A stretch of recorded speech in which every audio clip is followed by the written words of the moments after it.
2020, a vision far from clear, has tested us like no other year. Fires, hurricanes, riots, protests, masks, a global pandemic, loved ones lost, lockdown, unemployment. Our lives are tasked with flagging fake news and choosing which lives matter. Kneelers, flag burners, tycoons, small business owners, politicians, immigrants, black lives, crack lives, blue lives, factions only willing to hear their own sides. We say that they're the problem. We say that they are evil, but who are we and who are they? Why did we allow the narrative spinning to determine our plots? Why did we allow ourselves to be driven apart? All sides driven to the limits, no side wanting to give in. We're forced to choose and defend our choices. We want to be right and no one wants to be wrong. We all feel unheard. Where have all the eager listeners gone? Through all this, we constantly choose to sacrifice the greatest pursuits of life, peace and prosperity. Is all this worth that price? Differences are endless, but let us not forget that similarities prevail. United we stand, divided we fall. It's time that we make a choice.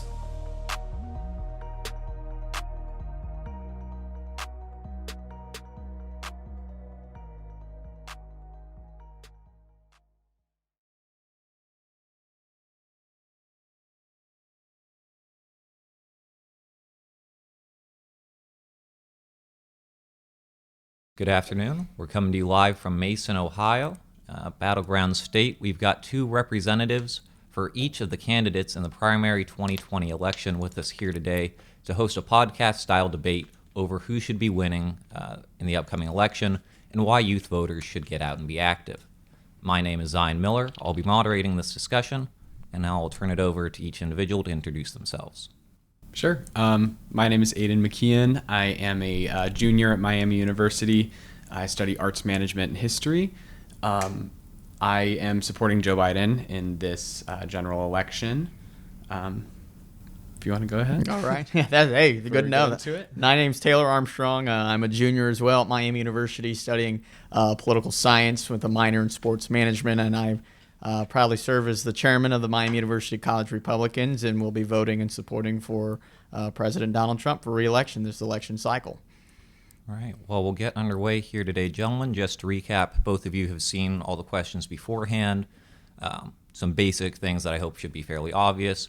Be respectful. Don't talk over one another. And we should be good to go. The format's going to be generally 2 minutes open per question to respond. You can use as much or as little of that time as you like, and then 1 minute rebuttal for the opposing side. Great. So we'll start off with just some personal questions about each candidate, more general stuff. We'll start with you, Taylor. Mm-hmm. Why do you think President Trump would be a better president than Joe Biden? Frankly, what we've seen the past 3.5 years is just absolutely stunning in terms of what the administration has got done.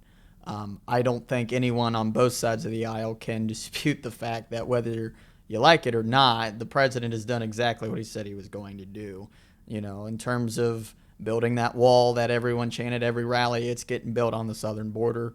We had an economy before the pre-pandemic that was just absolutely skyrocketing, a rising tide lifting all boats scenario where, all minorities and just about everybody was indeed ascending economically with this economy, and that was the goal with that. In terms of foreign policy, the whole apologetic, mentality in terms of our diplomacy, it's over. It's done. We got rid of it. We tore up the Iran deal. We tore up the Paris Climate Accord, both of which were poorly negotiated and poorly represented where the United States needed to be in terms of leadership on the world stage. And frankly, it just comes down to that this is an administration who says what it means and means what it says and does what he says he's going to do. And I think that's why President Trump is going to do just fine if he's reelected as president of the United States. Aidan, do you have anything in response? Sure. I mean, I would say the reason that I'm supporting Joe Biden is because I would agree that this administration has been stunning in the way that it's conducted itself in the past 3.5 years. I think that Trump has just embraced a complete a sense of chaos and disorder and just rising the absolute worst of the country in order to govern us. In terms of foreign policy, I think that the idea that the Obama administration was somehow showed deference to every other country, I would urge you to look at the way that Trump has kowtowed to dictators, to Putin, to Kim Jong-un, he shows an admiration for authoritarians. And I think that to say that our foreign policy right now is stronger than it was before he was elected would be to ignore the actual facts of how this administration has conducted itself. So then, in contrast to those remarks about how you perceive the Trump administration, what makes you believe that a Biden administration would be an improvement? Sure. So, I guess I would say very candidly that I did not support Joe Biden in the primary. He wasn't my first choice. He frankly wasn't my eighth choice. But I think that, I have seen a side of him that I really didn't see in the primary that has been, all along. He is a genuine public servant that I really believe cares about all of the people of this country. I think that he is incredibly empathetic, which is something that we need when 180, or today it's, I think, 194,000 Americans have died from this coronavirus pandemic. He is going to surround himself with people who listen to scientists, listen to facts, listen to truth, rather than just the cult of personality that we've seen in this administration. And I just think that Joe Biden represents a better America of who we truly are than what we've seen in the last 4 years. And I think that he can really bridge the divides that have just so deeply hurt our country in the last 4 years, and really, act as a bridge to a new generation and bring us into the future, and try to build us back better from this crisis. Taylor, do you have anything you'd like to say about generally the Joe Biden presidency that you would imagine? Yeah, coming? and I honestly, I don't think anyone doubts the Joe Biden's ability to be empathetic, but empathy is not what puts money in people's wallets. Empathy is not what puts food on the table. Empathy is not what puts people with a roof over their head who come home every day after a hard day of work asking themselves, where am I going to be in 5 years? I'm not going to condone the fact that the President of the United States, Donald Trump, is the nicest person, the most caring individual at times, but that's not what we need. It's not what we've needed for a long time, and that's why I think people respond the way they do with this president. Generally, on my side of the aisle, they don't care about that, and I'm going to be honest. They don't care about that. He's not empathetic. That he's not nice and caring and understanding. We need somebody who gets things done, who is going to fight for the people who actually work in this country and make a living for themselves. And I think that's an important aspect of this election. All right. So generally, I know that you're in favor of Donald Trump, but in our demographic, the 18 to 24 demographic, generally does not view President Trump favorably. A March Gallup poll found that only 36% of youth voters had a favorable opinion of him. What would you say to youth voters that feel that way?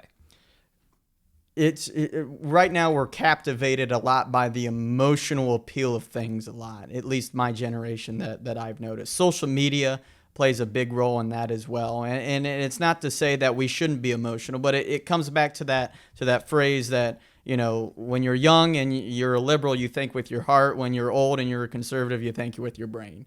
And I think it has to go along those lines as well. I think if our generation today was probably, the age that our parents and our grandparents are, they would, start to see some of the things that this president has done is actually pretty beneficial to not only the country, but to themselves individually. But I would just stress the fact to cut through the noise, cut through the appeal, and just look straight at the facts, look straight at the record that this president has set forth, and let this record speak for itself. Because frankly, Joe Biden doesn't have a record. He's had 50 years in politics, and I can't name a single, bill. I can't name a single initiative that he himself personally got done and personally, drafted, crafted, what have you, to benefit the country. And President Trump, being in office for 3 years, being in politics really for 4 years, has done more than Joe Biden has done in 50 years. So we have to let the record speak for itself, cut through the appeal, cut through what we hear and see, whether it be through the media, social media, and just look at the facts. That's all I ask, and I think that's a big reason why our youth responds the way it does.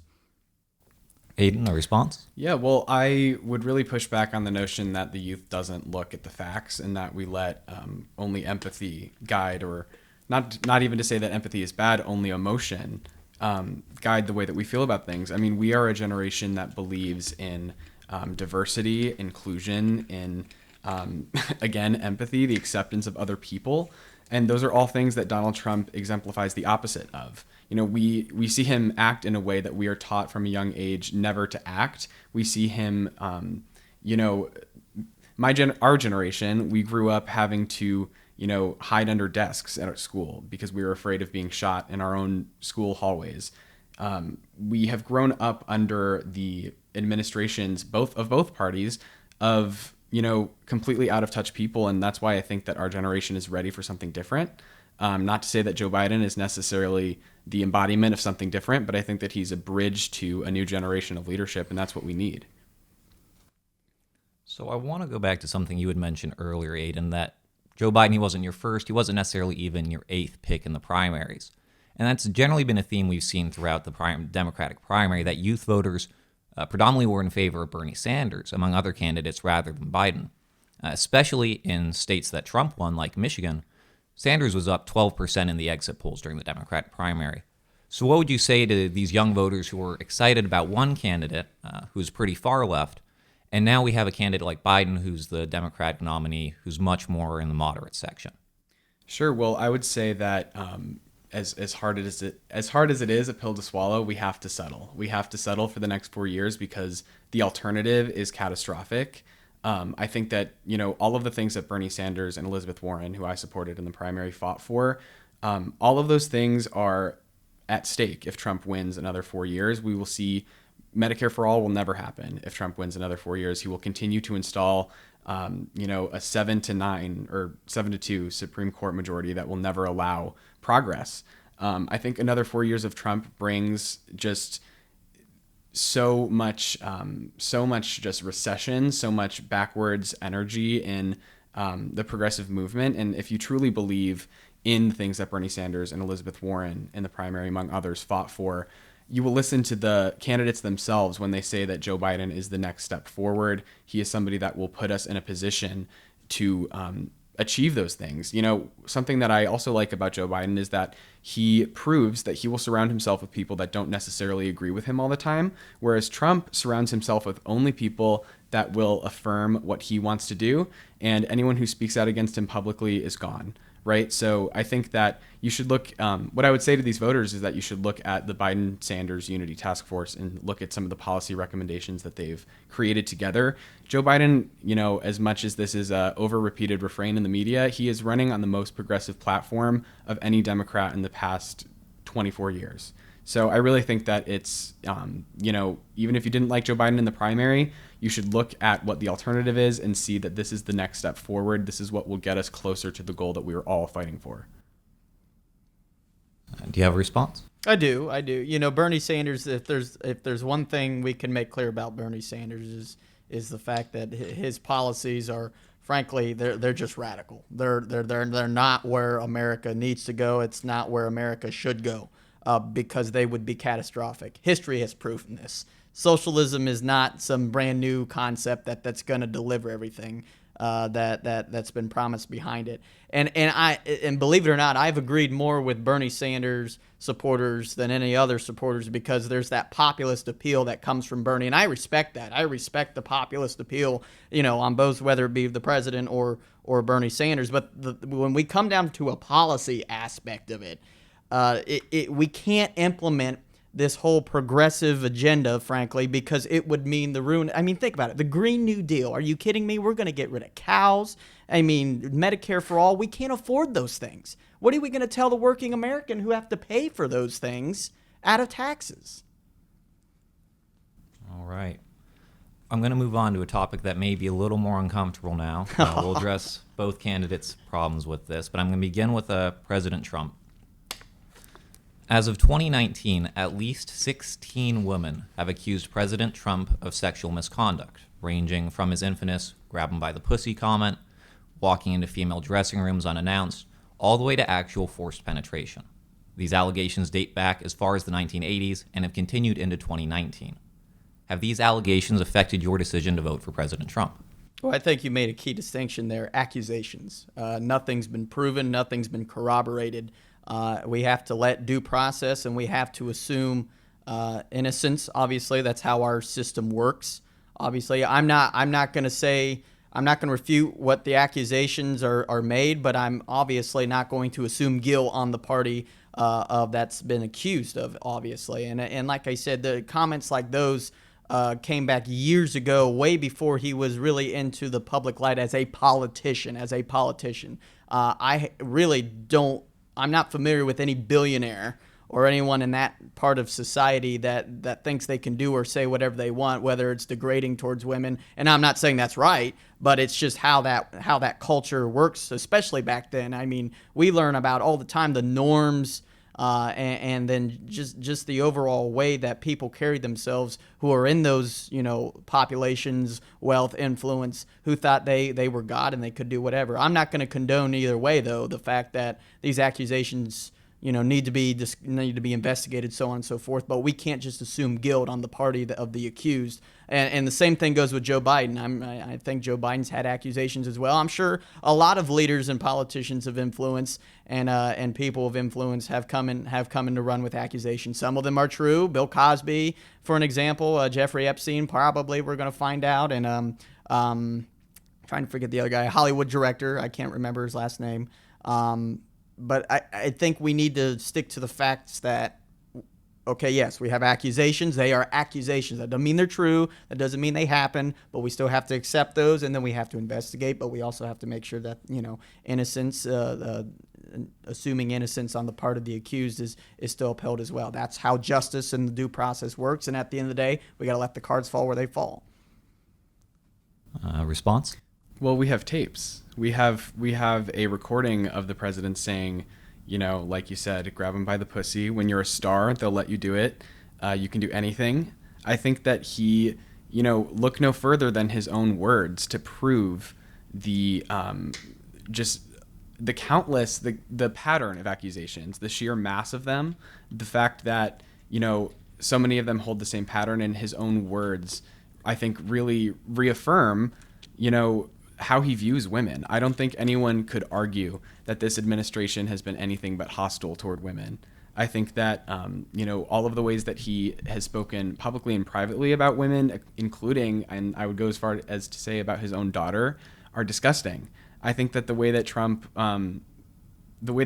even just as a media personality and, while he was running for president, even before, like you said, even though it was before he was a politician, I think it still matters. The fact that was his professional career as a businessman, that was the whole reason he ran, and he was talking about women that way. I would shudder to think what he says off of recordings. I really would.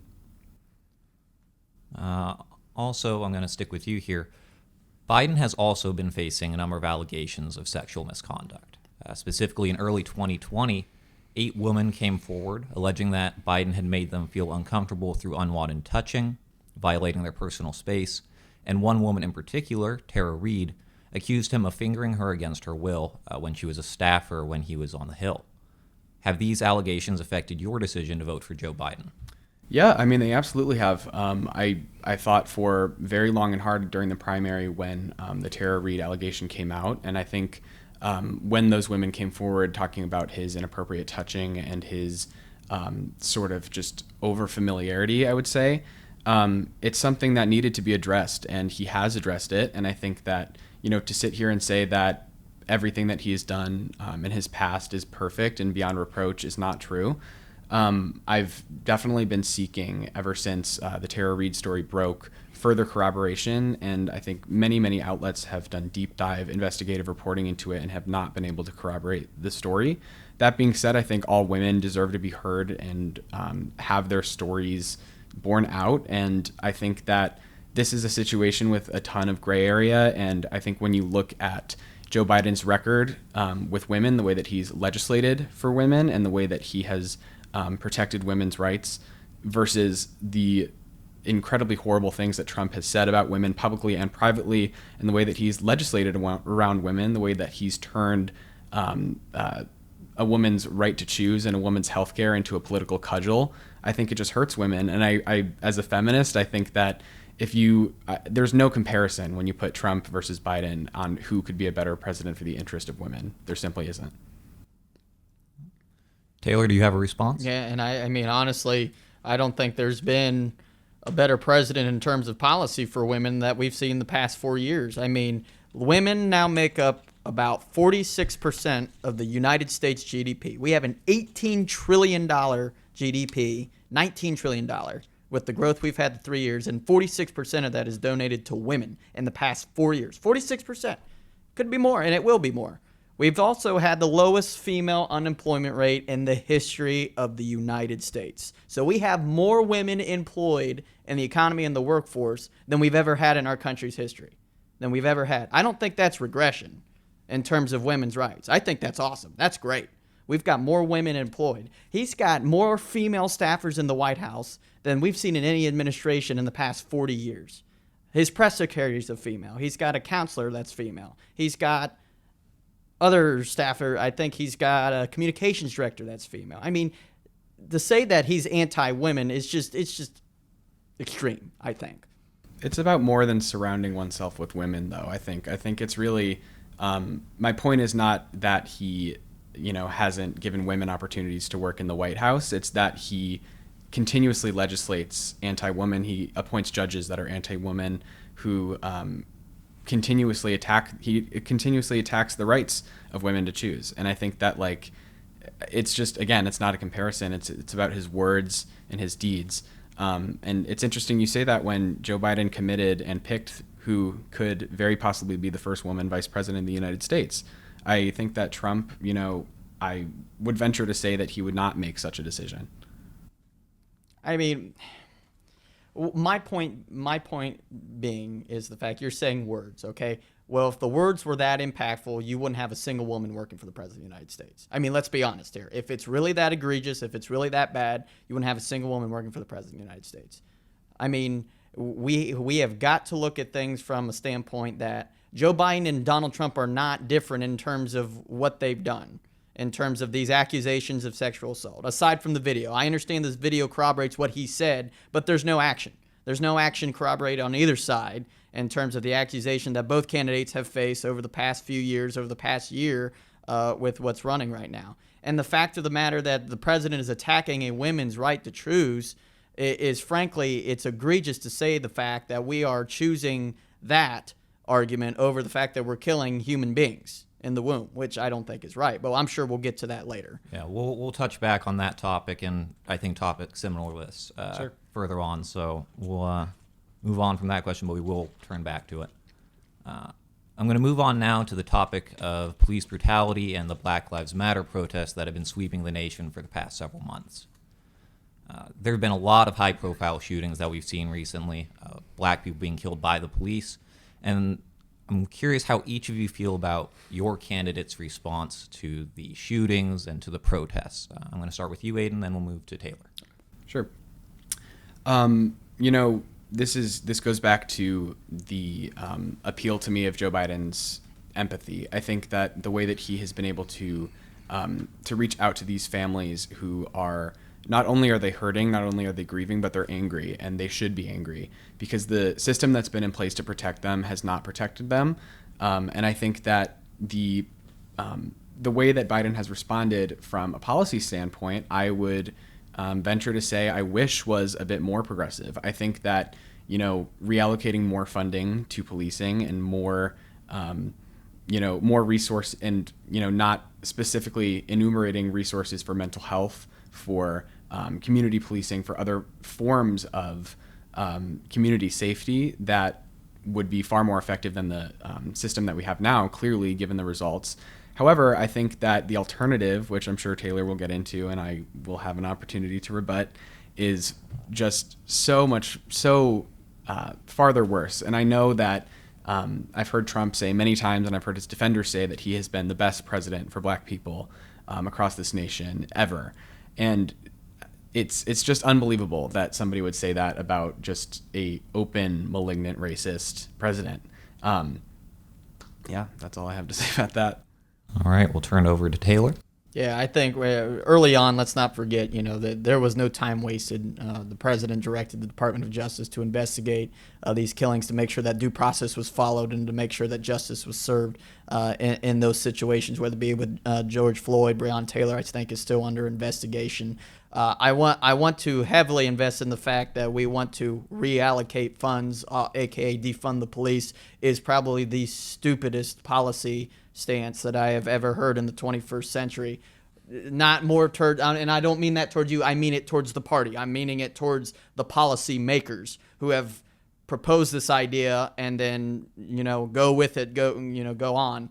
It's ridiculous, because what happens when when our police departments don't have enough money to have resource officers in our schools to prevent school shootings that we are trained on a daily basis to protect ourselves from? What happens then? Because we can't have it both ways with that. What happens when the communities that are struggling to be protected are being less protected now because those people, the cops on the ground, the beat officers on the ground who are actually doing their jobs, who are actually caring about the communities they serve, what happens when their hands are tied and they're not able to do their jobs? Crime goes up, all kinds of chaos ensues in these urban cities. I mean, I find it completely ironic that the party that usually proposes throwing money at a situation to make it better is now proposing we're taking money away from it to make it better. So they want training, they want better police, they want better enforcement, they want these communities protected, we want our schools protected, we want everyone protected, but we want to defund the people who are on the front lines in doing that. And that's not just police. We're talking about firefighters, we're talking about mental health services, we're talking about child services. All these things fall under that law enforcement umbrella. So I don't understand the policy of defund the police, reallocating funds, and how that's going to change the situation and make it better. Aidan, do you have a response? Yeah, well, I think that defunding the police, at least the way that I see it, is more about a reallocation of funds into different, branches of public safety than just policing. These neighborhoods that have seen these protests and this anger and all of these people needlessly killed by police have been, underprivileged communities that have been over-policed. That's why the rates of crime are higher in those places.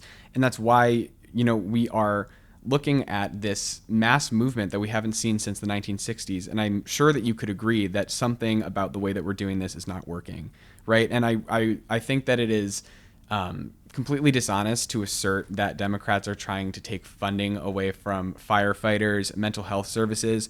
First off, Joe Biden's platform is not trying to pull any funding away from police. But if we talk more broadly about the idea of defunding the police, I think that it's, at least the way that I see it is that mental health crises, like with what happened in, I think it was Rochester, Daniel Prude was the man's name, who he died with a bag over his head. The police had to put a bag over his head and press his face into the ground until he suffocated and died because he was having a mental break. And I think at this point we are beyond reform in the police, in just policing. I think that we need to create new systems of public safety that are with trained mental health professionals and other situations that they can respond. And so you're not sending men with guns into situations where they don't need to be and where they are not trained to properly deal with these things. It's about creating new branches of public safety and not just throwing more money at police and giving them more training and sending them in to wear all these hats in situations that they just simply can't handle. And that's what we've seen in all of these killings. I'll let you respond to that. And I never argued the fact that we should be throwing money at the police department. That's not what I argued. But we definitely shouldn't be taking money away. My thing is, there doesn't need to be a change in the way we police. There needs to be a change in the culture that we view police and that we view these community relations. A great way to approach this is we need to come together. Like even in my hometown of Urbana, we had our police chief, we had our law enforcement community, and our minority communities in our town, and even the community itself, who are in the majority, come together and say, how can we be better? and how can we understand each other a little bit more? Okay, I think there's this giant misconception that police roam the streets to find black people to kill them. That's ridiculous. That's abhorrent. I can't believe that. I have family that are in law enforcement. I know people who are in law enforcement. And this whole defund the police movement, this ACAB movement, what we're seeing with the rioting and the lootings and responding to it, that's not how you approach getting the problem solved. That's not how we're going to solve issues. All it's going to do is create more division, and nothing's going to get done on this issue for the black community and for law enforcement's sake. So, Taylor, I'm going to move back a little bit, keeping on this idea of how we view the problem, right? At a round table in Kenosha, Wisconsin, where the most recent large shooting happened, President Trump stated that he doesn't believe systemic racism is at play in police violence. How do you feel about that statement? I wholeheartily agree. Systemic racism is a very broad term, and the number one question I ask to people, and I'll probably ask to you as well. Okay, systemic racism, it's there. Where? Like what? What is systemically racist? You can't just say something is racist. I need to know what is racist. Is it the chiefs? Is it the structure, the way how police are trained to respond to situations? What makes it racist? What makes the system racist itself? Because it's easy to paint things with broad brushes and figures and say this is the problem, but that doesn't answer the problem. Jim Crow was what made segregation racist, or vice versa. Jim Crow is racist because of segregation. Well, I need to know, as a matter of fact, if there is indeed a systemic racism problem, what is racist about the system? Is it training? Is it, in terms of law enforcement? And I'll be very surprised if there is a legitimate answer to that, because I don't think there is anything legitimately racist in the system. I think it is unfortunate circumstances, or not even unfortunate, abhorrent situations where it comes down to cops are not doing what they're supposed to be doing. There's no good cop ever likes a bad cop. Nobody. None of them do. And I'm not saying these are the actions of bad cops necessarily, but this is a dereliction of duty from all the way in the top down. This is an accountability issue. I don't think this is a racism issue. This isn't 1960, okay? This isn't 1950. This isn't 1860. This isn't 1850. We have made so many strides in terms of race relations and racism in our country. It is amazing, and I think it's a shame to those who fought for those things to get them done, to say that we haven't made any strides by throwing out broad descriptions like institutional and systemic racism. I think it's a shame. I really do. So when you've got 1 minute for rebuttal. Sure. When do you think racism ended? I never said racism didn't end. When did systemic racism, like you cited in the 1960s, when did it start to get better? When did we get to the point today that you seem to be asserting that there's no systemic racism involved in policing and justice? If you were a black person in America, you couldn't even walk on the same side of the freaking street. And now we walk past everybody of all skin colors, of all backgrounds, without even questioning it. I mean, just little stuff like that. I mean, we've got more people, African Americans, in the workforce than we've had in the history of the country, thanks to an economy brought by this administration the past 4 years. Well, I would say one, definite example of systemic racism is mass incarceration. If you look at first of all, the United States has 25% of the world's prisoners. In our nation, we have only about 12% of the world's population. 33% of our incarcerated people are African American, which is completely disproportionate with the amount of African Americans in our country. So that to me is systemic racism. That to me shows that there's some sort of internal bias that is leading to a disproportionate amount of black people being incarcerated. And I think that when you look at the root of anyone who's incarcerated is somebody who's arrested.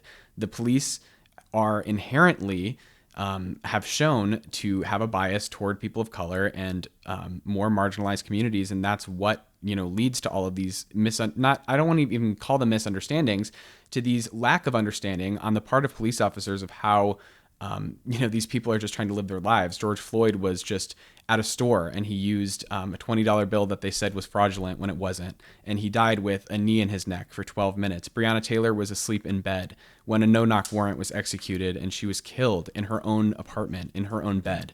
These people are just going about their lives when it seems that these police officers are overstepping not only their rights, but the way that they swear to serve and protect us. It's gone so completely far. They've become so militarized. The way that they have been equipped with weaponry that we don't see in any other countries that police have in our streets.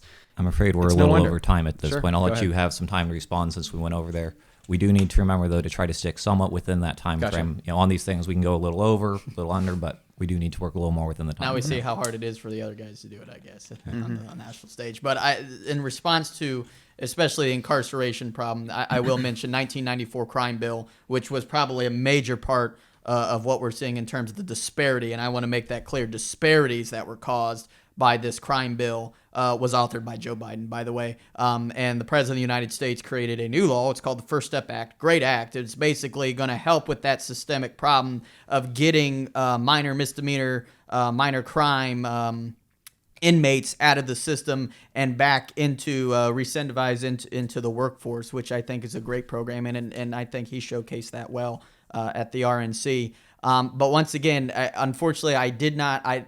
So, for an example, you said institutional racism with incarceration. Well, what is racist with the incarceration system? Yeah, it targets people of minorities, specifically black people, but why? Why does it target them? How does it target them? Is there someone on the street that just says, okay, you're black, you're going to prison? Why is it targeting black people? Why has it incarcerated? Because of Democratic and Republican policies over the last, however many years that have created this situation. I would agree that the 1994 crime bill played a huge part, but so did the war on drugs from President Reagan and President Bush. Those were the first marks of what created this so-called crack epidemic, which led to, among other things, obviously, an incredible en masse just movement of black men off of the streets and into prison systems in the U.S. And there are people who, and I would venture to say, since we haven't seen Trump's tax returns, we don't know this. Maybe he has investments in private prisons. Maybe, him and his rich friends are benefiting off of this entirely corrupt system that, incentivizes having more bodies in prisons to, generate more profit. And these questions of, I really don't think you can separate racism with policing and racism from incarceration, because they've just been so bound together in how, from even the beginnings of mass incarceration and of the issue that we see today. I'm going to pivot slightly here. During his speech in the RNC, President Trump made the claim that nobody will be safe in Biden's America, evoking a lot of the imagery of the protests we've seen relating to the police violence. How do you feel about that statement? The philosophy that seems to be stemming from the left side of the aisle is that if we include the police, if we actually try to get things under control, all that's going to do is escalate things. To me, that's just an illogical argument. We can't listen. We can debate about the merits for looting, rioting, burning crap down all we want, but at the end of the day, we still got to agree that that's not the way you protest. That's not peaceful protest. Okay, burning someone's business down is not peaceful protest. And like I said before, that's not going to get anything done. All it's going to do is create more destruction, create more division, and make it harder for those communities to come together and get something solved in terms of this issue. I think when he's referring to the fact that Joe Biden, you're not safe in Joe Biden's America, it's the fact that Joe Biden is going to take this same mentality that, we can't intervene, we can't do anything because that's just going to make things worse. When if we don't do anything, half the damn city's going to burn down. I mean, have you seen Milwaukee? Have you seen Kenosha? Have you seen what happened with George Floyd in the community he was in Minneapolis? I mean, these are people's livelihoods who are burning down. I'm all for protesting. Go ahead. It's your First Amendment. Do it peacefully. We can't have things burned down, and we can't have leaders, most of whom are Democrats, running these cities saying, I'm not going to do anything about it, and letting these people run amok. It's domestic terrorism is what it is. It's ridiculous. If you want to talk about domestic terrorism... We're going to have 1 minute for rebuttal. Let's keep it succinct on this point, and in the interest of time, we'll move on to the next section, but you have 1 minute for rebuttal. Yeah, well, I mean... where to even start? To say that you're not going to be safe in Joe Biden's America using images from Donald Trump's America is, can you not see the irony there? Can you not?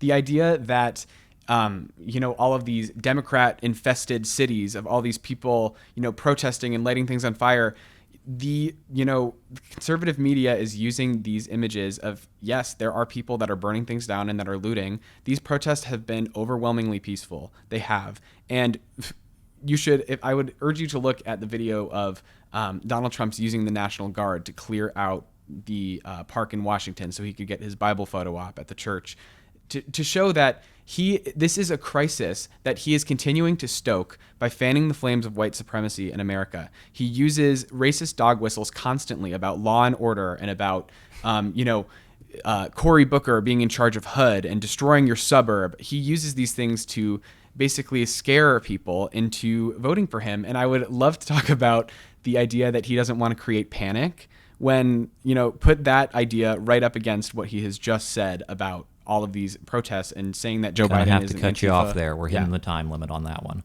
I want to get through our next section, and then it seems like there's a lot more ground to cover here, so maybe we'll swing back to this after that, but I want to make sure we get through some of these other topics, specifically COVID-19, because that is one of the big questions at hand for the upcoming presidency. Overall, Taylor, how would you say the president has handled the COVID-19 virus outbreak?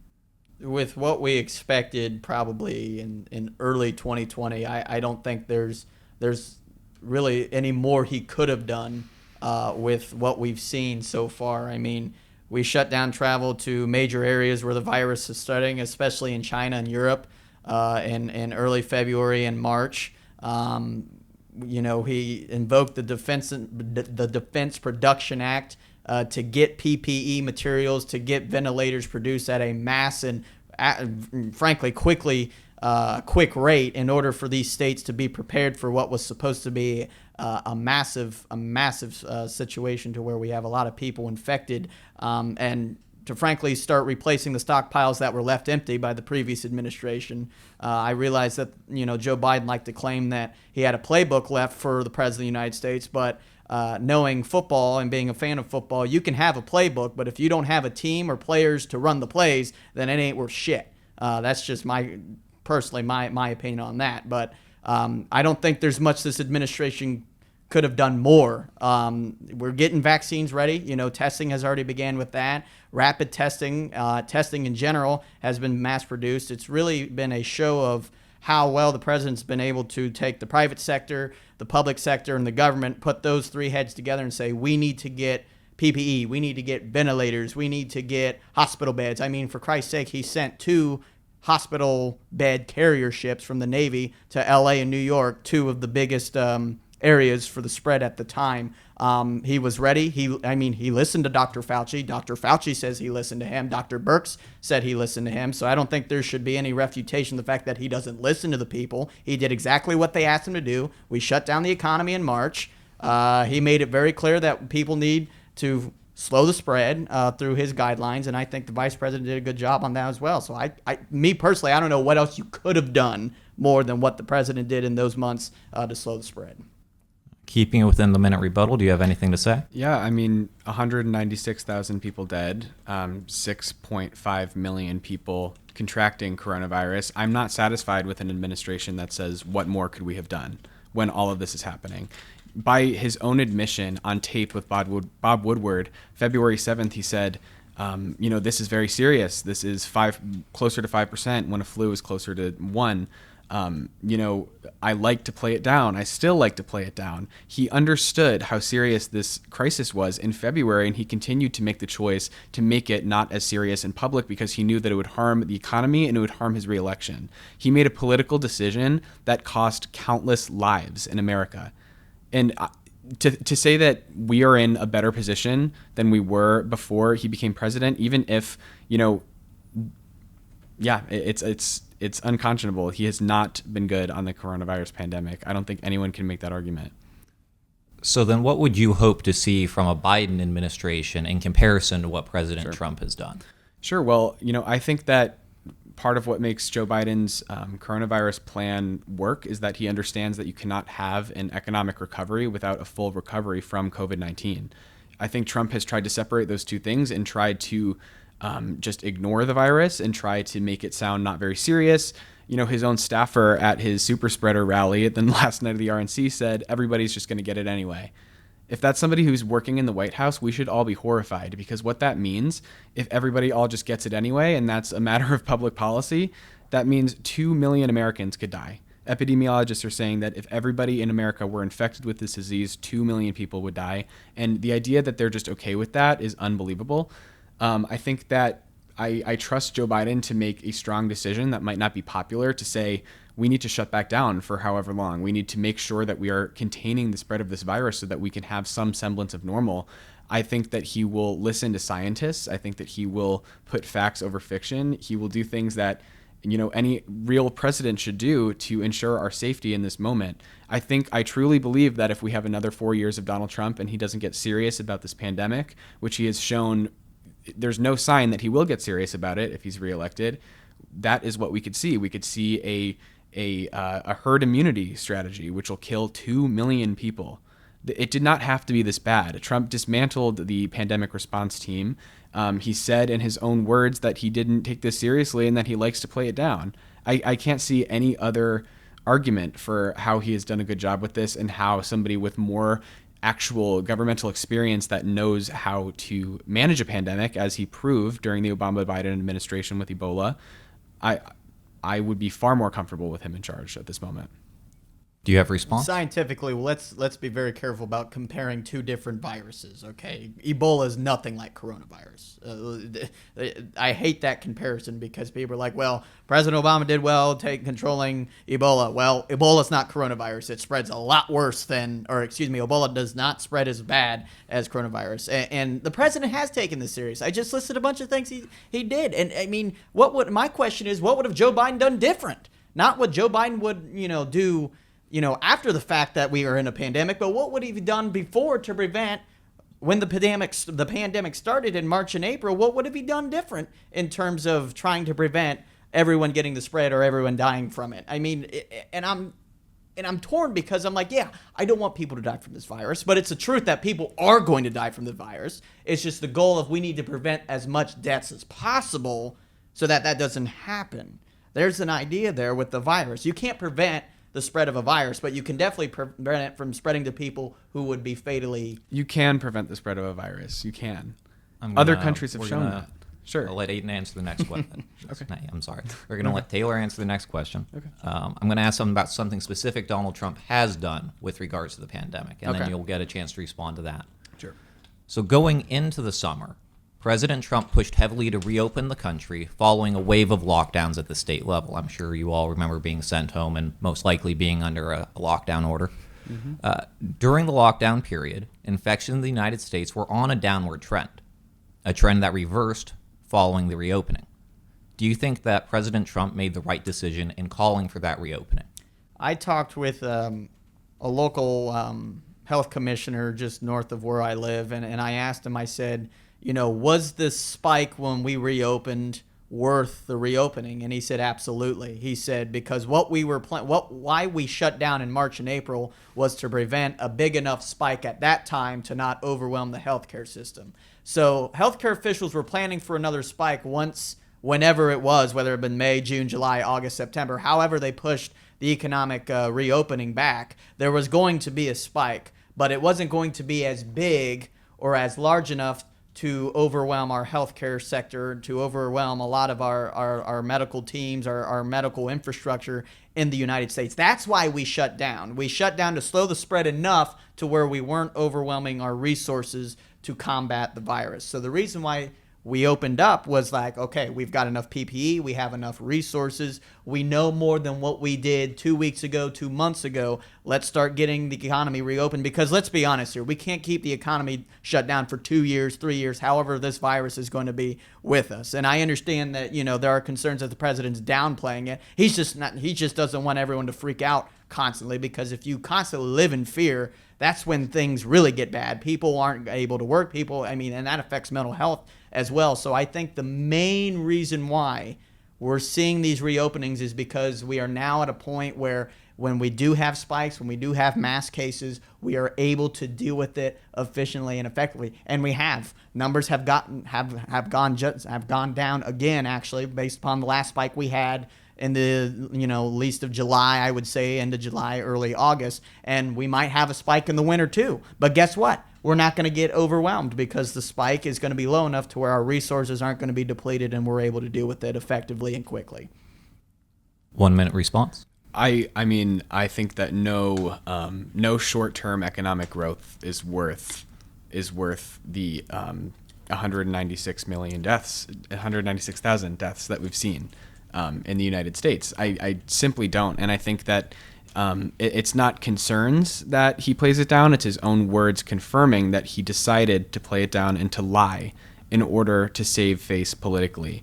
That is the concern. It's not we're concerned the president's playing it down. It's an admission that has come out that has shown an actual decision on his part. I think that, this has not been easy on anybody. Everybody wants this to get better. We can all agree, Democrat or Republican, that this has been one of the worst crises, that it's the worst I've faced in my lifetime. I'm only 20 years old, but it's Trump, by not taking it seriously, he has just shown how much better we could be with somebody in charge that actually listened and took it seriously. So, Taylor, I've got another question for you about one of Donald Trump's specific actions during the COVID pandemic. All right. Specifically, how he pushed it during the summer for schools to reopen in person in the fall. Given what we've now seen being students at Miami, at our school, and at schools around the nation, how do you feel about President Trump's summer position to reopen schools for in-person classes? I think, talking to the people I did, especially for the previous question with the public health commissioner out of the town, or out of the county north of mine, and I asked them the same thing. I said, with schools, what are we looking at here? He was like, the good news is the hospitalization and death rate with younger people, obviously because we're young, we're healthier, is much lower, which is good, which is, a reason why we should start reopening schools in a way that are, keeping people healthy and safe. I don't think the president has ever advocated for pressing the button, oh, we're open. That was never the argument, I don't think. I don't think Dr. Fauci wanted that. Dr. Birx didn't want that. I know on several occasions the president's like, we've got to reopen in a way that is healthy and safe for the students, for the teachers, and we also have to develop contingencies to where if there are spikes, we've got to, one, prevent the spread to those populations who are most vulnerable to dying to this virus, and two, preventing that our resources and our methods available are not overwhelmed if there is indeed a spike. And obviously, yes, we're going to have case spikes, but once again, we've got to make sure that those spikes are to, one, individuals who are able to recover, which is a 99.37% recovery rate for people who are not in vulnerable populations. So if you're under the age of 65, most likely you're going to survive from this virus, but that doesn't detract the fact that people are dying from it.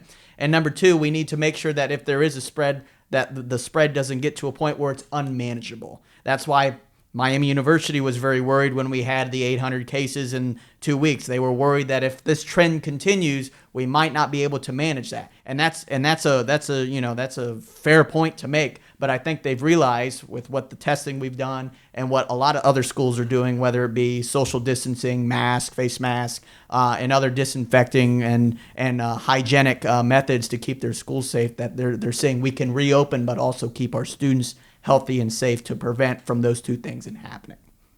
All right. Do you have a response to that about the schools reopening? Yeah, well, I think, again, I want schools to reopen safely. I think everyone does, but it's another case of the misinformation and the just the mismanagement from Trump on this issue. Because, like he said in that recording with Bob Woodward, he knew that young people were not immune to this. He said in February, it affects young people just as much. In March, he said young people are essentially immune. They are not immune. There are young people who have died of this virus. Yes, the rates are lower, but to say that just because a college town is filled with young people, we can be less serious about going back to school safely. It's unbelievable given the amount of people in our own Oxford community that are at risk. There's countless professors. Almost all of my professors have had to come on our Zoom classes and say, I've been asked by the university to return to in-person. I'm 62. I don't feel comfortable doing that. We should have never put them in this position to have to make that decision. I want school to reopen, but not if it's not safe. And right now, I don't feel like it's safe. All right. I want to move now on to some more general, non-theme kind of grab bag questions.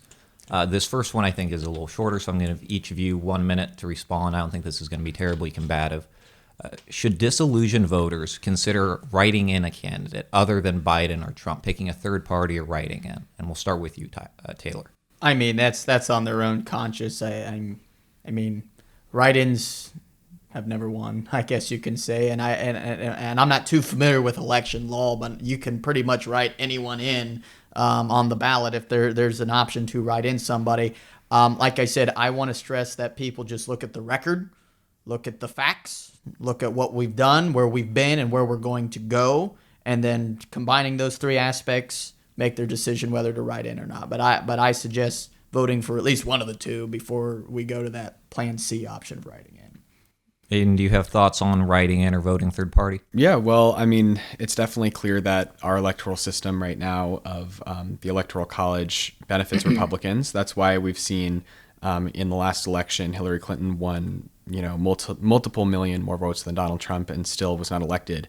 I think because of that, it's really imperative that, even if you are somebody who supported Bernie or Warren and is disillusioned by Biden, that you have to just take that step and give him your vote, because a vote that's not for Joe Biden is for Donald Trump. And that's really the reality of it. And that's what we saw happen in many states in 2016. That being said, our right to vote is sacred. We can vote whoever we want. I'm not going to sit here and say that you're not allowed to vote a write-in.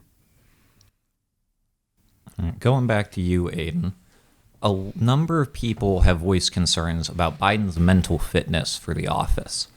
What would you say about that? Sure. I mean, I think that this is a pretty shallow argument. I think that it was made about Hillary Clinton in kind of a less than above reproach way. I think, I was actually very inspired by how Joe Biden came out, I think, kind of in the middle of the primary and discussed the struggle that he's had his whole life with his stutter. I think that was something that was just really inspiring. And though even watching the debates in the primary, there were times that I cringed and there were times that I thought, what is he talking about? But compare that to, somebody that talks about nuking hurricanes and the types of things that Trump says that are off the wall. I really wish we weren't sitting here debating which septuagenarian should be president. But I honestly do think that a lot of the attacks on Joe Biden, that he has dementia or that he is too old, are actually just reinforcing kind of just a negative, almost stereotype about people that don't speak the way that we do. There's people that have stutters, that have mental impairments that give them a delay in speech. Those things should not preclude anyone from participating in politics. And I honestly am just not interested in having a conversation about, is Joe Biden mentally fit? Yeah, that would be my answer on that. Do you have any response? Yeah, I don't think the argument is that he's mentally unfit, at least from my perspective. Personally, I think he's mentally fit. But in terms of age-wise, I think, obviously it's showing.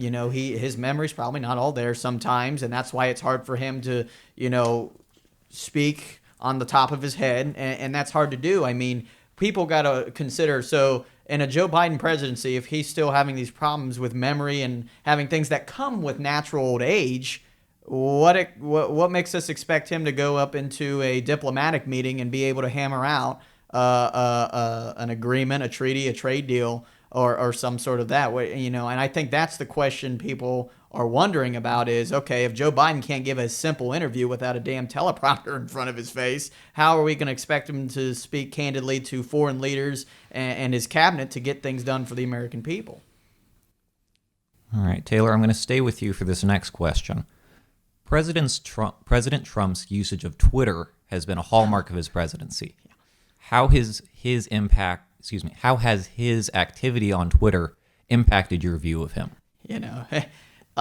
It reminds me a lot of like my grandparents or like my older family members who are not like, in tune with social media, the whole typing in all caps and then, not being able to understand some of the tweets, or just flat out bombastic tweets, and I'm like, dude, are you grumpy or something like that? I'm not a big fan of Twitter. I don't like that he tweets, but the problem is we have a media that just refuses to report facts, and I'll admit, but yeah, both sides of the aisle. So he's got to get a message out directly to the American people some way, because hell, if the press isn't going to do their job, then who the hell is? I mean, there's no one else really who can do their job. And I think social media, that's when social media becomes a good thing. It's a direct line to the American people to say, this is what I want to do, this is what I want to get done, this is what I'm thinking. Now, God forbid, sometimes we don't need to know what Donald Trump is thinking 24/7, and obviously Twitter allows him to do that. But aside from that, we need to focus on the aspect that, the president needs to find a medium to reach the people, because the media is doing a crappy job at doing it, because they just refuse to do it.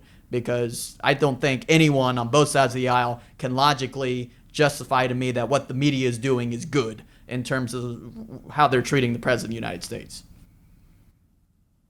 Do you have any response? Yeah, I think, sure, there are times that Donald Trump tweets something that I would say it's not funny, but it's laughable.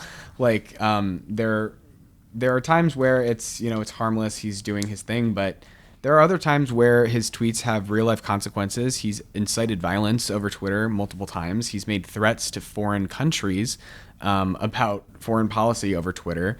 I really don't think any Democrat or Republican is comfortable with, that sort of foreign policy being conducted over Twitter. He's used it as a platform to tweet just blatantly racist things. When he tweeted toward members of the squad that they should go back to their countries, he says things that are completely racist, misogynistic, sexist, and all the rest on his Twitter. And I just don't think it's professional or funny or anything. That has been an accusation that's been levied against Donald Trump by a number of his opponents, even occasionally people within his party, especially during the 2016 election, accusations of racism. How would you respond to those? Once again, I think it is a spin on what the intent of the message is. Like I said, Donald Trump is not the most articulate guy on the planet. I'm not here to defend that. I'm here to defend policy. Racism to me is reflected in actions, okay? And in actions, what we've seen from this president, the lowest African-American unemployment in the history of the country. That's so great. That's awesome. That's opportunity to those families in the inner cities that have been sitting in their homes for 40 years, trying to make ends meet for their kids, asking, when the hell am I going to achieve this American dream? When is it going to happen? We've had the First Step Act, which is a step towards reform in our incarceration system, getting those inmates who are in prison because of low misdemeanors, most of whom, like Aidan said, are about 33% of African-American males, most likely, and that's giving them a second chance at life, giving them a second chance of being in America. He has been supportive of initiatives in our inner cities and in our urban areas, such as opportunity zones, with a fellow African-American in the Senate, no, not fellow, but a African-American senator in the Senate, Tim Scott. And opportunity zones are doing a great job in our urban areas, and even in our rural areas. Urbana, Champaign County in Ohio, we have an opportunity zone. And so that not only helps those impoverished areas, but it helps us who are looking to grow financially and developmentally in the economy. But like I said, I think it's very shallow to use words and say racist, racist, racist, racist, racist,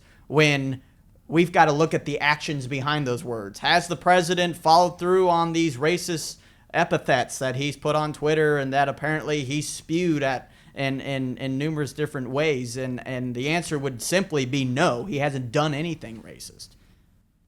Aidan, would you agree with that statement that the president has not done anything racist and that this rhetoric is simply that, just words? No, and I definitely would not agree. And racism is not just actions; it's also words. And the president is unequivocally, openly, and unabashedly racist. He has been ever since the start of his political career, which began on saying that the first black president was born in Kenya and not eligible to be president.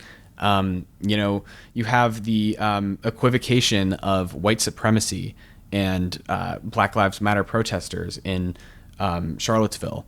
You have the, like I just mentioned, the bringing up the 4 members of the squad who should go back to their own countries because they don't look the same as him.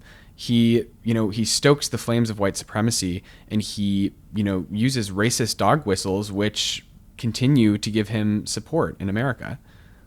He's definitely racist. Like, it's really, there's no question about it. All right, I'm going to move on to one of the topics that you guys had touched on earlier, specifically abortion. President Trump recently recommended a number of potential Supreme Court justices who have voiced their desire to overturn Roe v. Wade, one of those being Senator Tom Cotton, as well as Senator Ted Cruz. How do you feel about that, Taylor? There are two bases for the abolishment, the striking down of Roe v. Wade. One, constitutionally, there is no precedent, there is no judicial framework that allows for the decision, the opinion that was formulated under Roe v. Wade, the whole idea of individual privacy in the sense of taking the life of another human being. And then that goes into the second issue, is the fact that Roe v. Wade is seen as a constitutional dereliction of the intent of the Constitution. There's no right or wrong about that. But also the fact that there are moral grounds. My colleagues on the other side of the aisle like to lecture us about how immoral Donald Trump is. Well, we also need to consider the morality of other actions that the other side proposes, like abortion. I understand that there are situations where women are put in and that are very, I don't even say hard. I'm not trying to, obviously be unempathetic about it, but I understand where they're coming from, but how do we balance the fact that, there's a living human being inside of the woman, and then she has decisions to make that are life-changing, life-altering, that she has to live with the rest of her life as well. I think we should, stick to the moral answer to that. I think there are plenty of alternatives to abortion, obviously adoption, and let's find ways to improve the adoption system so that we create an incentive to avoid those things. And we also want to keep women safe. Abortion, a lot of abortions are done by women who don't have the money or who do not have the resources to have a proper abortion. So they end up going in a back alley office to get it done, to say the least. And that's not safe for them, and that's not safe for the people who are doing it. So I think we need to find a real clear answer to protect life, but to also ensure women's safety as well. I think it would be an understatement to say this is one of the bigger issues in politics today. So, yeah. Aidan, I'm going to give you 2 minutes to respond, both in part to what Taylor just told us, and also generally your stance, Biden's stance on Roe v. Wade and abortion. Sure. Well, I would mention that the reason we're talking about this was that Donald Trump floated this kind of hastily rushed together short list of people that he might put on the Supreme Court in the second term to distract from the stories about him not taking the pandemic seriously, disgracing military families by calling their fallen soldiers suckers and losers. So I just wanted to make clear why that this is even a discussion right now, and why I'm currently losing sleep of the idea of Tom Cotton or Ted Cruz on the Supreme Court. God help us. That being said, the attacking of Roe v. Wade is political posturing. I really don't believe that the president has done anything other than checking boxes with Republicans. I'm sure he doesn't even personally agree about the idea that Roe v. Wade needs to be struck down. And I will say too that the continued just attacking of a woman's right to choose and of Roe v. Wade and of Planned Parenthood, that all of these men that he's suggesting would be put on the Supreme Court, and Donald Trump himself, is just from a complete lack of experience, lack of empathy, and lack of support from actual women and people who have gone through these things. I have used Planned Parenthood for healthcare before. It's something that I think that needs to be even more present in our communities. It gives people an opportunity to access healthcare that they would not have been able to otherwise.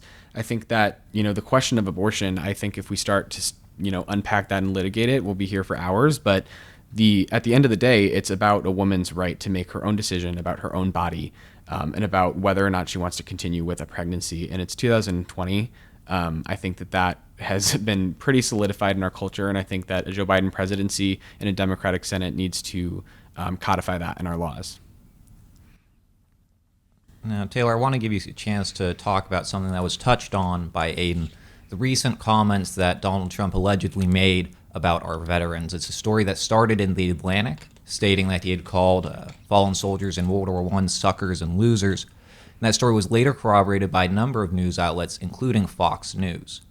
How do you feel about those allegations that Donald Trump made those statements? There's a difference between corroboration of what they heard and a corroboration of what was actually said. They corroborated what was overheard by the anonymous sources.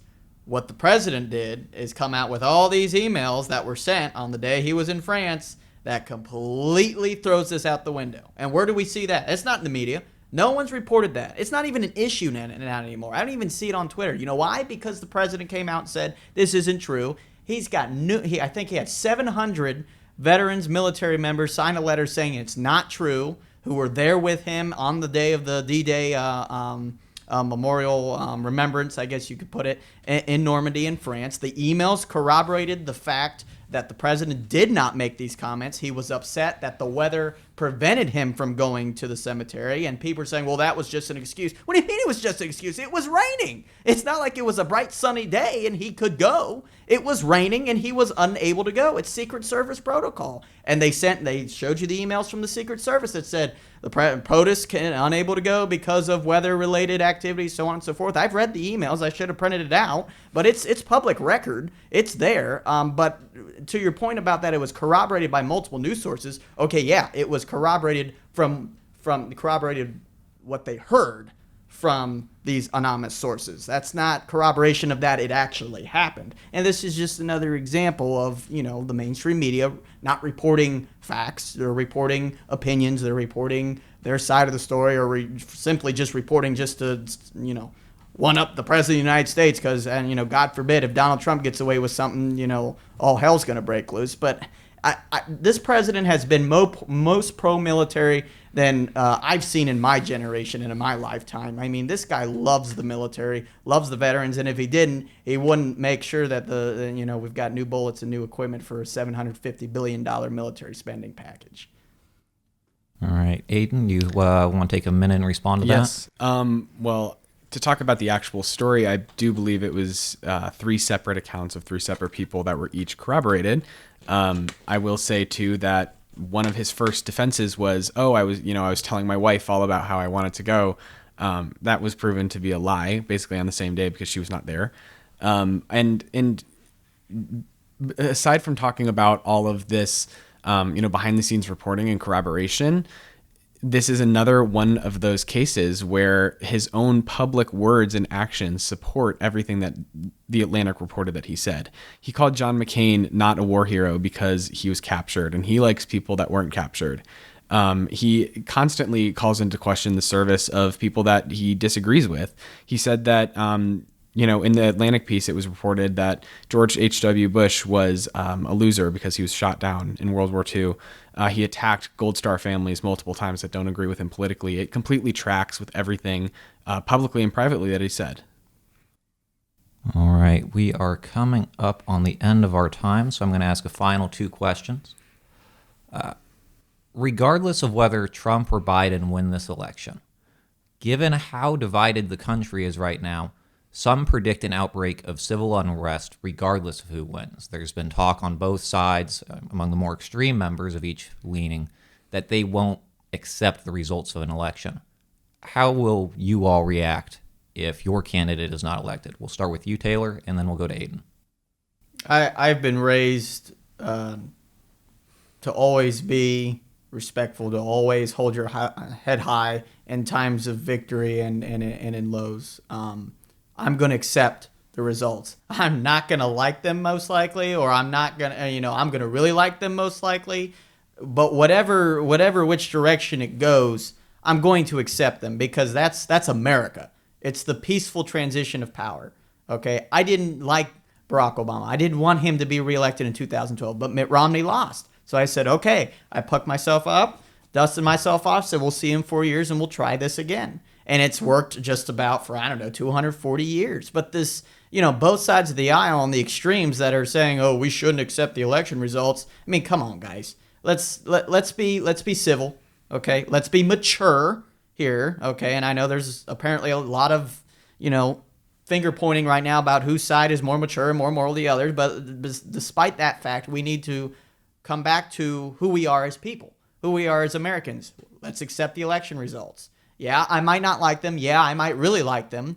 Or in Aidan's case, he might not like them or he might really like them. But I think both of us can agree, and I think everybody can agree, that we have to accept the election results, because at the end of the day, it's how we are and who we are as a democracy and as a republic, the peaceful transition of power. And I think that is paramount to our endurance as a nation and as a government. And I would hope that, the candidates do accept results, obviously on both sides of the aisle, barring that anything, crazy happens. But I don't see anything that would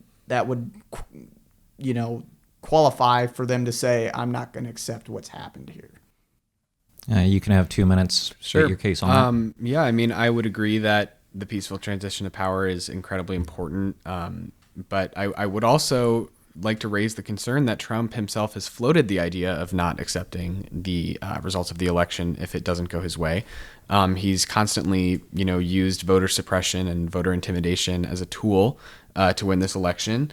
And I do have concerns that if he does not win on election night, or if, due to the kind of influx of mail-in voting that we're going to see in this election, it could take multiple days to fully tabulate who the real winner is.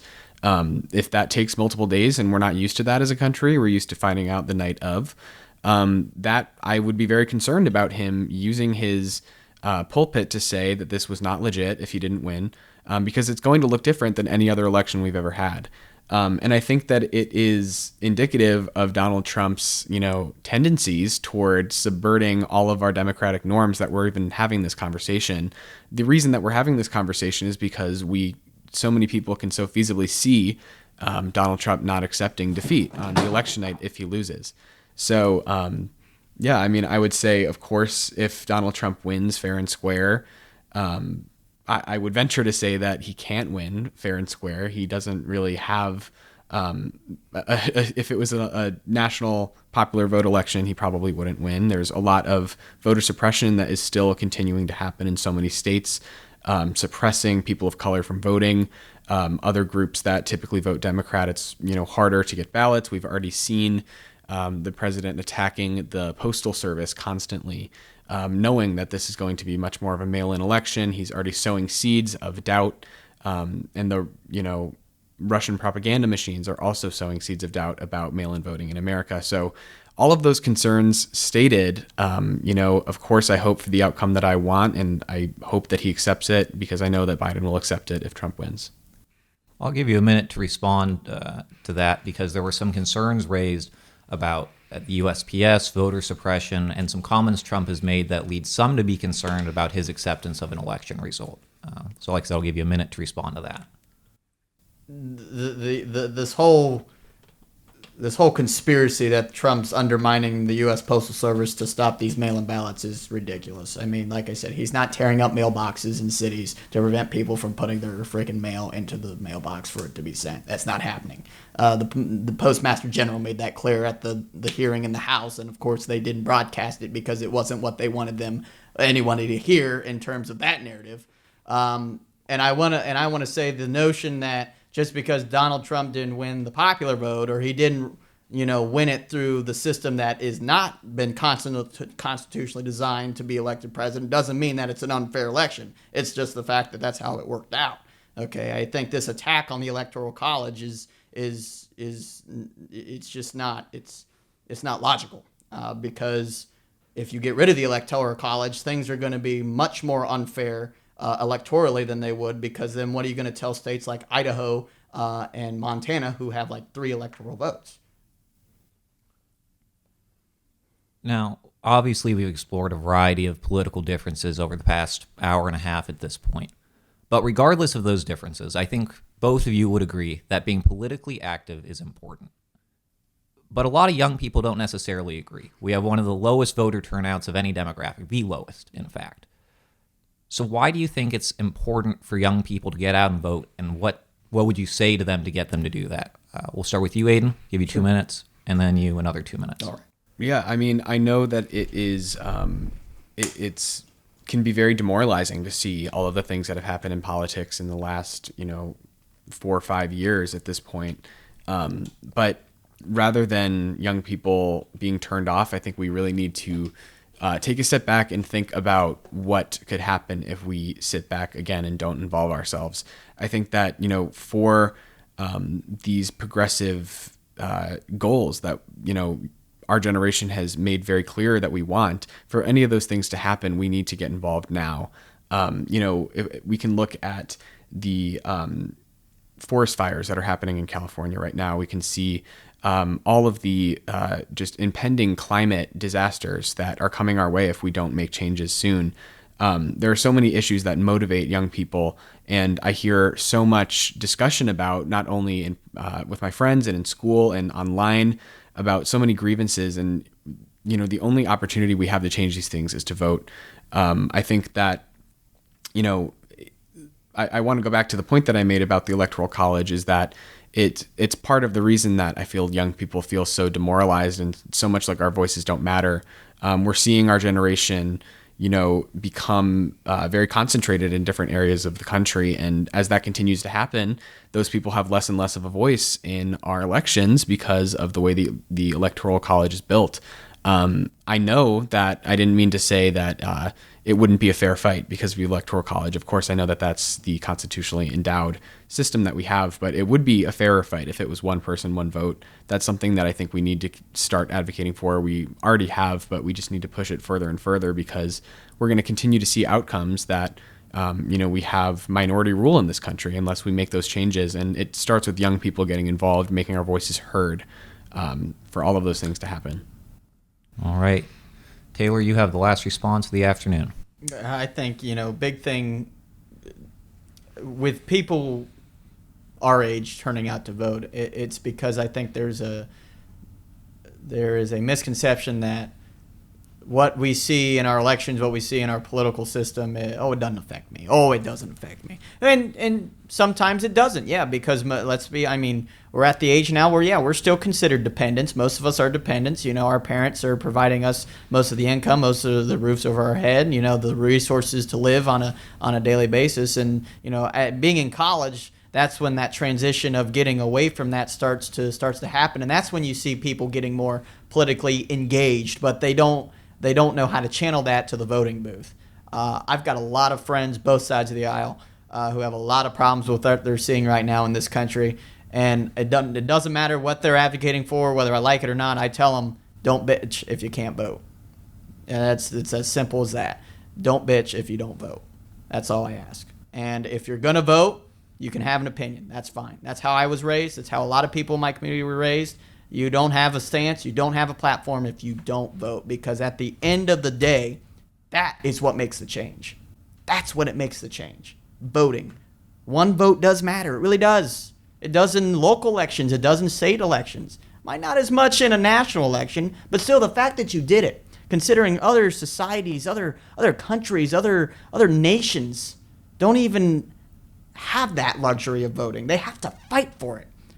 Freedom like that is just, it is so precious. And I don't think we take that for what it is here in this country. So my thing is, vote for a purpose, but also vote because it is just so necessary in this country to be civically engaged with that. Because like I said, you can't find that in a lot of other locations in the world, and it's unfortunate. And hopefully that changes. But I think voting is important. They've got to do it, and that's how they can get involved. And that's an end to our debate this afternoon. If you're still with us, thank you so much for listening. If you're listening to this also, please make sure, listen to these gentlemen, go out and vote in the upcoming election and all the ones following. It's very important civic duty. My name is Zion. This afternoon, we've had Aidan and Taylor with us. Thank you so much for listening.